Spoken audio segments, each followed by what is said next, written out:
Ya está. Muy bien, el tema que vamos a ver a continuación es la expansión europea.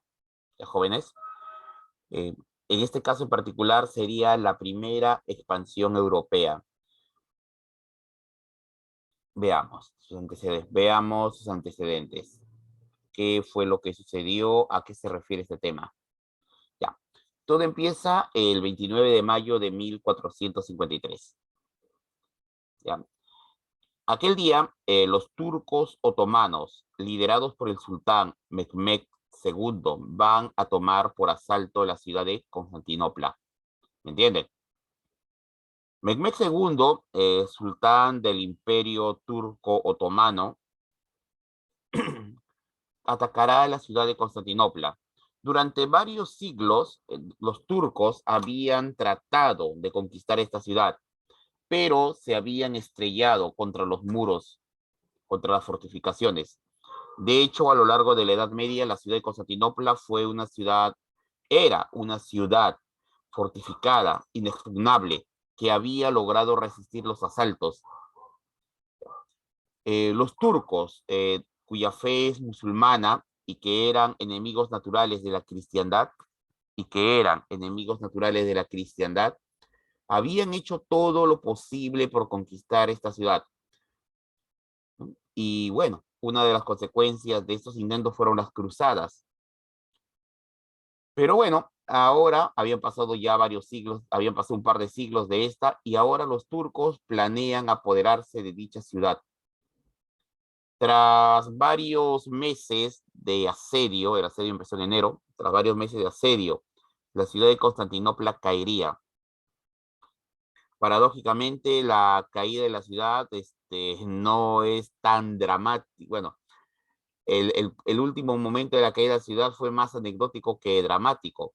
Claro, no digo que hubo grandes batallas al interior de la ciudad. De hecho, el emperador Constantino XI murió combatiendo. Lo cierto es que el sultán ya se había dado por vencido después de varios meses de intentar tomar la ciudad.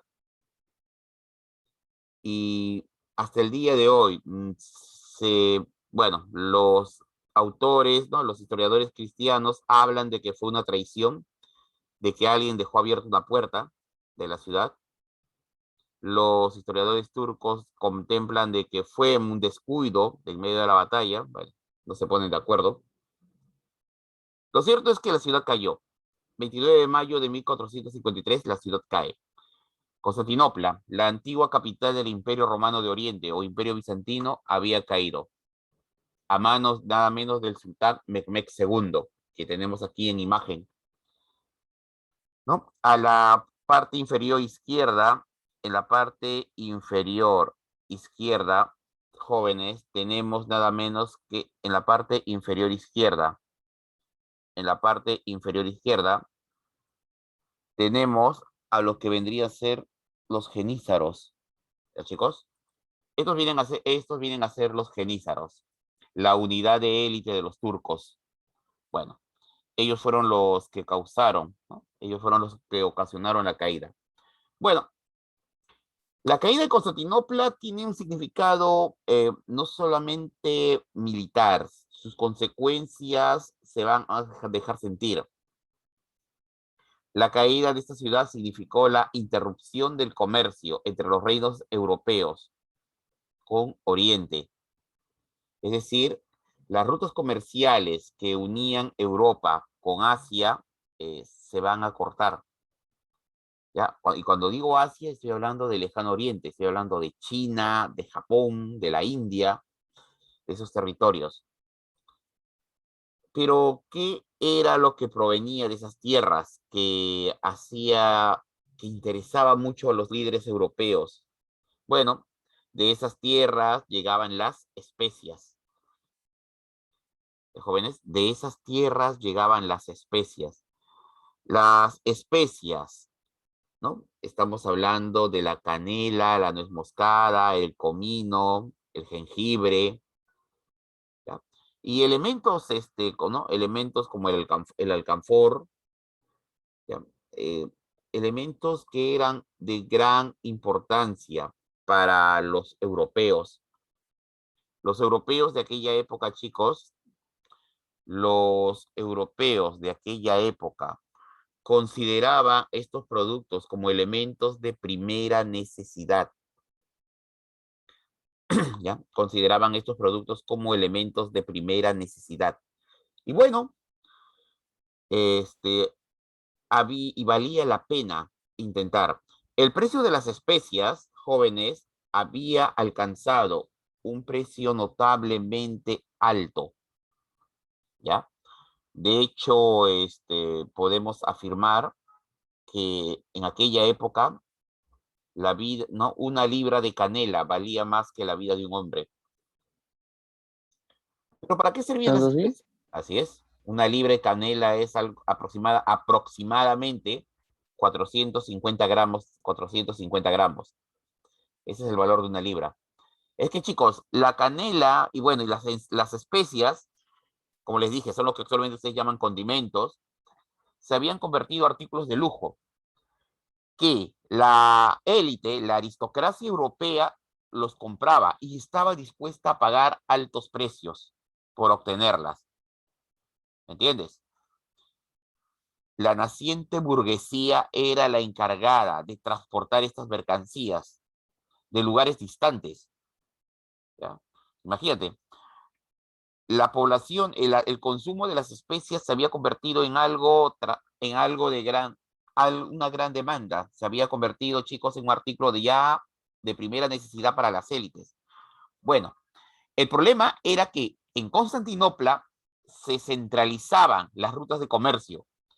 Las grandes rutas de comercio, jóvenes, las grandes rutas de comercio que procedían de Asia, las grandes rutas comerciales que procedían de Asia, habían, ¿ya? Por ejemplo, las rutas comerciales que procedían de aquí, desde China, recorrían prácticamente toda Asia, ¿ya? Y confluían acá, en la ciudad de Constantinopla. Las naves que procedían de la India, las embarcaciones, ¿no? Las embarcaciones que llegaban de la India, desembarcaban y las grandes caravanas llegaban a Constantinopla. Y recién desde ahí, los productos iban hacia toda Europa. Recién hasta ahí, iban hacia Europa. Pero, como les espero, jóvenes, el problema era de que ahora esas rutas comerciales habían sido interrumpidas. Chicos, esas rutas comerciales fueron interrumpidas. ¿Quiénes interrumpieron esas rutas comerciales? Fueron nada menos que los turcos. Los turcos otomanos interrumpieron.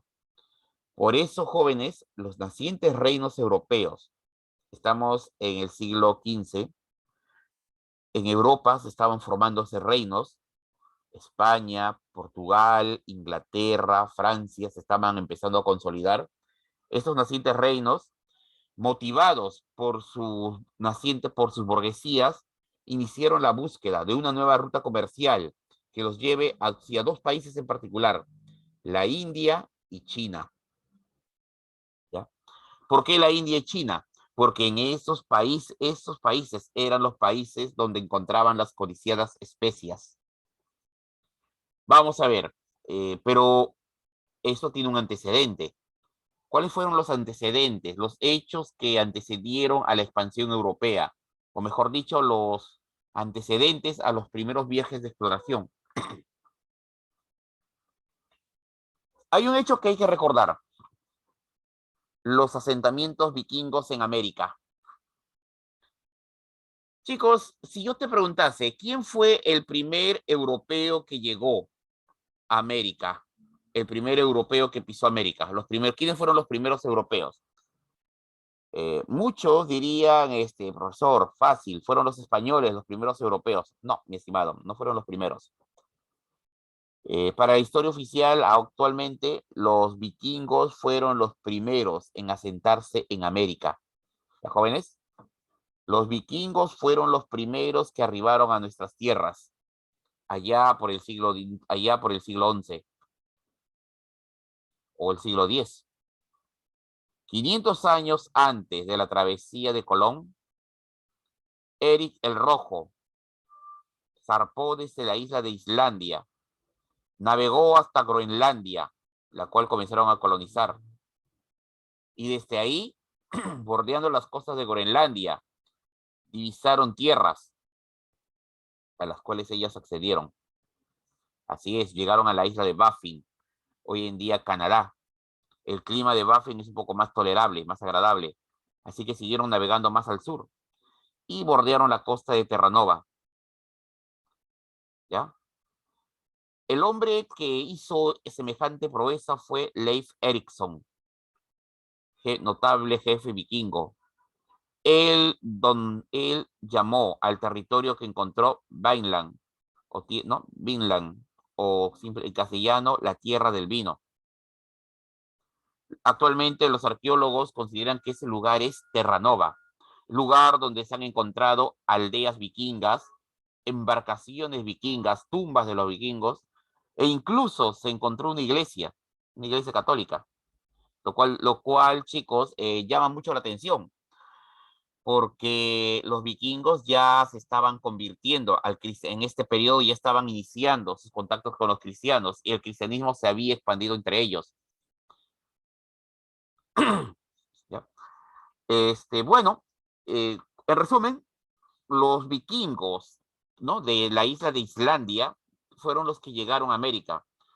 Se les ha hecho en la actualidad, ¿no? En el siglo XXI, a los habitantes de Islandia se les hizo un seguimiento de ADN, ¿no? De ADN mitocondrial. Y se descubrió que algunos integrantes de Islandia tienen un antecedente, un ancestro indígena nativo de los indios de América del Norte. Eh, las crónicas, ¿no? Las sagas o los archivos que se tiene de ellos narran, bueno, brevemente de que cuando abandonaron las colonias de América, alguno de ellos llevó consigo una mujer nativa, una mujer india de América, y la mujer se asentó. Podríamos decir, bueno, probabilidades. De repente uno de ellos tomó por esposa a una mujer de esas tierras y cuando abandonaron la colonia, obviamente se la llevaron. De repente capturaron una mujer de esas tierras y la convirtieron en su esclava y se la llevaron. Lo cierto es que hay un grupo de islandeses que tienen ADN, en su ADN, un ancestro de los indígenas, ¿no? Remoto, un pasado remoto, desde 5 siglos. No, ya bueno, casi ya 1000 años atrás, casi. Bueno, pero ¿por qué abandonaron la colonia? ¿Por qué los vikingos abandonaron tales colonias? América del Norte es un territorio rico en recursos y los ingleses que los colonizaron se percataron de ello. ¿Por qué los vikingos abandonaron las colonias? Bueno, hay dos razones. La primera, el ataque de los nativos, de los indígenas, y los cambios en el clima. A ver, expliquemos cada uno de ellos. Chicos, los indios de América del Norte basan su economía en la caza. En aquella época basaban su economía en la caza. Tú los miras en la imagen, en este dibujo, tú los mirarías y dirían que estos nativos no tienen nada que hacer contra los vikingos. Tal vez sean superiores en número, pero el armamento vikingo, compuesto por espadas de acero, arcotas de malla, aparte que ellos eran expertos en guerra, tendrían una gran ventaja sobre los vikingos, pero no. Estos indios de América del Norte, te cuento, estaban acostumbrados a cazar osos. Los testimonios que los europeos siglos después hablan de que estos de un solo flechazo podían derribar un oso. Así que, mi estimado, que si uno de estos, de un certero flechazo, puede derribar un oso, no te debe extrañar que esté en condiciones de derribar a un vikingo. Así que una guerra con estos indígenas, dada la inferioridad numérica y el armamento que usaban estos indios, es presumible que se pudiese decantar en favor de los indios. ¿Ya? A eso se agrega que los indios de América, a eso se agrega que, según un documento inglés, los indios de América del Norte, a diferencia de los indios de América del Sur, no le tenían temor a los caballos. O sea, no mostraron ese miedo a los caballos que mostraron los indígenas del Imperio Azteca o del Imperio Incaico. No mostraron ese temor inicial. Mostraron sí sorpresa, admiración, pero no mostraron temor. Los ingleses se percataron que los indios tenían dibujos de caballos, que según ellos hablaban en sus leyendas de que ya antaño habían combatido con hombres que montaban esas criaturas, pero que hablaban de que la utilidad de esa criatura, o sea, hablaban del caballo. Bueno, esa es la primera razón por la cual las colonias pudieron ser abandonadas. La segunda razón fueron los cambios climáticos. En el siglo X, XI, sobre todo en los siglos X, XI, el clima había mejorado. ¿Se acuerdan la clase pasada, la Baja Edad Media? El clima mejoró, sobre todo en el siglo XI, el clima mejoró. Comenzó a ser, en realidad empezó a ser más calor de la habitual. A ver, chicos, para que lo entiendan, una de las razones por la cual hay mucha gente que niega el cambio climático es que las altas temperaturas que se han registrado actualmente en los archivos ya los mencionan que ya tuvimos un efecto, una ola de calor. Los archivos mencionan esto. Hablan de que hubo en el siglo XI un periodo de calor. Para que lo entiendas, en la isla de Groenlandia se llegó a practicar la agricultura, ¿no? Se cultivó la vid, es decir, la uva. Chicos, Groenlandia actualmente tú miras Groenlandia y el lugar está cubierto de hielo. Creo que la semana pasada les mostré una imagen de Groenlandia y el lugar está cubierto de glaciares. Pero en aquella época se logró hacer este cultivo. Entonces, eso significa que hubo una fuerte ola de calor. Chicos, significa que hubo una fuerte ola de calor. Y bueno, el problema es que la temperatura pronto empezó a bajar, es decir, el clima cada vez se hizo más frío. Y dado que, bueno, puede que en América del Norte, en la parte sur, sí podrían vivir, pero mantener contacto con sus tierras, ¿no? Con sus bases en Islandia, en Dinamarca, les era cada vez más difícil, ya que el frío de Groenlandia, ¿no? Que comenzó a ser cada vez más frío, motivó que esta gente abandonase el lugar. Entonces, al perder contacto, obviamente elevaron anclas y huyeron del lugar, abandonaron. De esta manera se perdió. De esta manera los vikingos abandonaron sus comprometedoras colonias en América del Norte. Chicos, bueno, de los vikingos solamente podemos imaginar, ¿no? Imagínense que imaginen nomás jóvenes que la presencia de los vikingos hubiera tenido éxito en América del Norte. Las efímeras colonias vikingas desaparecieron. Hay que agregar otros factores, el factor político. Para aquella época los vikingos comenzaron a mirar a Europa, ¿no? Con codicia. Se percataron que podían vencer fácilmente a los pueblos de la Europa Central y Europa Occidental. Podían saquear sus ciudades fácilmente. Así que dejaron de mirar hacia Occidente, no, hacia el oeste y empezaron a mirar hacia el este, expandiéndose sobre lo que hoy en día es Rusia, Francia, el Mediterráneo. Bueno,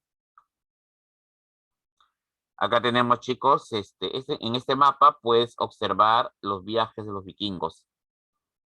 Chicos, puedes observar el viaje de los vikingos, como ellos. A ver, si tú miras el mapa, te das cuenta de que los vikingos navegaban bordeando las costas. ¿Ya? Si los vikingos, ¿no? Navegaron bordeando las costas. Claro, hubo algunos más usados, ¿no? Como Barnig Elfredson, que surcó abiertamente el océano y de ahí regresó, pero nada después de él, ¿no? En el año 985, Leif Erikson, ¿no? Él solamente avistó. El hecho de que este hombre navegara abiertamente el océano se debió a que él, según los documentos que tenemos, se perdió por una tormenta y contempló a lo lejos, o sea, no llegó a tocar el continente. Su historia animó a Leif Erikson a surcar, pero él navegó bordeando las costas de Groenlandia.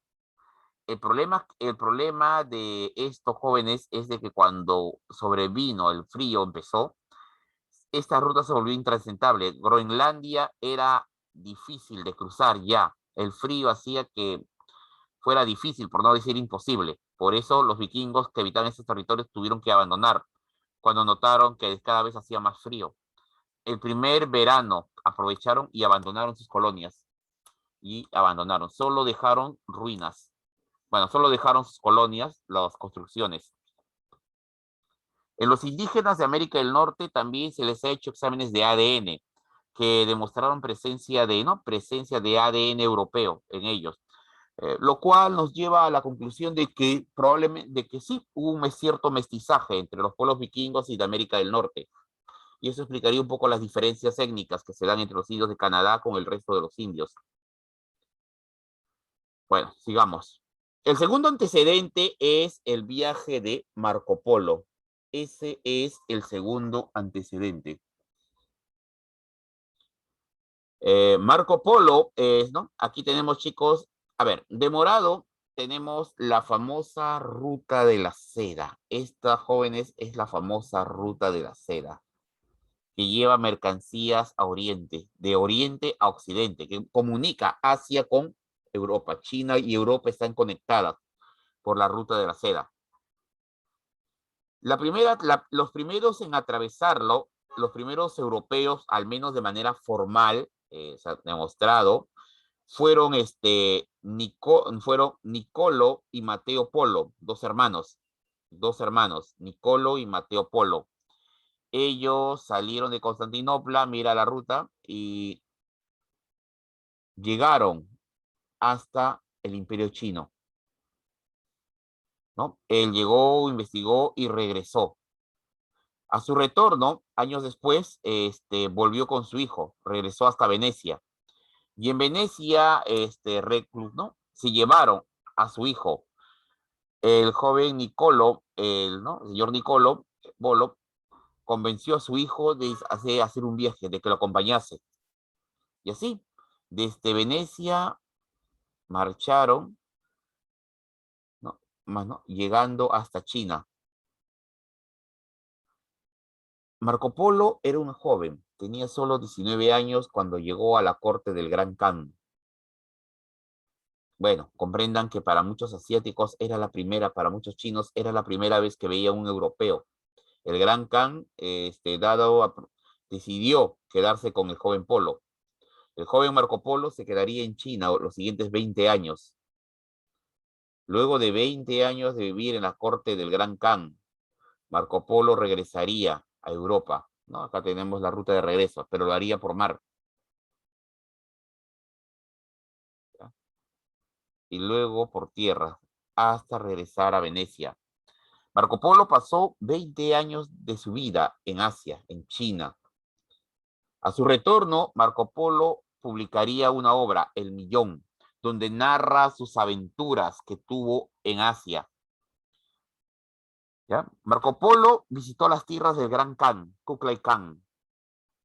Este era el gobernante de Asia Oriental. Se ganó el favor de este hombre. Recuerden que él era el rey, él era nada menos que nieto del gran Genghis Khan. Para aquella época los mongoles habían logrado conquistar gran parte de Oriente y eran a la vez señores de lo que hoy en día es Rusia. Los mongoles constantemente amenazaban a los árabes, a los pueblos islámicos, constantemente los amenazaban. Bueno, los árabes imprudentemente cometieron el error de desafiar a los mongoles. Sus ciudades fueron arrasadas por estos. Si alguno de ustedes se preguntan, profesor, ¿por qué los cristianos no aprovecharon una alianza con los mongoles? Sí, lo intentaron. Muchos cristianos trataron de pactar una alianza con los mongoles. Habían razones para ello. La primera es que los mongoles eran paganos, lo cual alegró mucho a las iglesias católicas y ortodoxas, ya que consideraban que podían evangelizar, eran susceptibles a ser evangelizados. Además, quedó demostrado que los mongoles eran muy susceptibles a abrazar las nuevas religiones. Por esa razón, muchos cristianos quisieron convertirlos a los mongoles y convertirlos en su fuerza de choque en contra de los musulmanes. Funcionó parcialmente, funcionó parcialmente. Algunos líderes mongoles apoyaron a los cristianos, pero básicamente los mongoles eran más abiertos a las ideas religiosas, aceptaban todo tipo de religión, así que no, y aparte estaban muy fraccionados. al menos políticamente, pero para que la guerra sí se unían. Bueno, el punto, chicos, es que Kublai Khan recibió con beneplácito a Marco Polo, ¿sí, chicos? Y le permitió quedarse en su corte. A ver, chicos, un favor. A ver, chicos, miren, vamos a ver, cortamos aquí. Vamos a salir y todos vuelven a ingresar. ¿Ya, chicos? Todos vuelven a ingresar inmediatamente. Ya, profesor, está bien.